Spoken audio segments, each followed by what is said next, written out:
C'est un simple gilet devenu aujourd'hui un marqueur de revendication politique. Le marqueur aussi de deux France que parfois tout oppose. Si les gilets jaunes se sont emparés de la hausse des taxes sur le carburant et ont exprimé depuis des revendications plus larges, nombreux sont ceux aujourd'hui à poursuivre des actions et à ne pas se sentir écoutés par le chef de l'État, Emmanuel Macron. Il est déconnecté avec nous. Ce qu'il dit, ça sert à rien. Il veut rester sur sa politique. On augmente les taxes. Mais pas de problème. Samedi, on va être encore à Paris.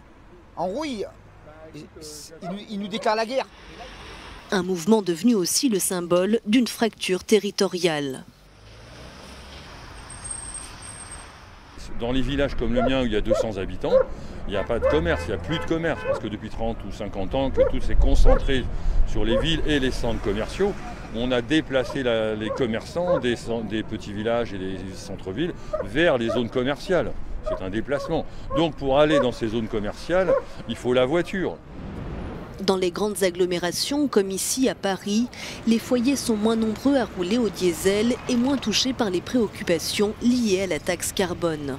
Ouais, pour ça, j'ai pas de voiture. Donc comme ça, tout ce qui est taxe au niveau du carburant, ça me passe dessus. J'habite à Paris, je prends les transports en commun et les Uber, les VTC. Donc moi, ça me passe par dessus. Non, je comprends les gens, j'ai pas de sentiment d'animosité. Objectivement, j'encourage pas non plus. Enfin, je pense que ils posent les vraies questions, mais ils ont les mauvaises réponses. Les Gilets jaunes entament leur 3e semaine de mobilisation ce week-end.